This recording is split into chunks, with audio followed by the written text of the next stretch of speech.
ƙa'ida ta uku ita ce ba da kuɗi ake neman kuɗi ba, da hankali ake neman kuɗi. Bari in ba da misali ta yadda zai taimake mu mu gane.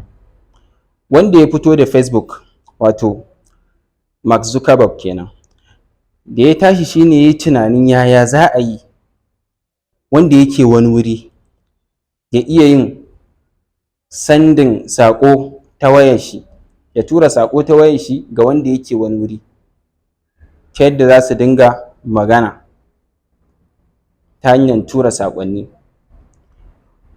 To wannan tunanin da ya yi shi ne ya sa yanzu yana cikin manya-manyan masu kuɗin duniya a yau. To kenan kun ga tunani da shi ake samun kuɗi, ba da kuɗin ba tukunna.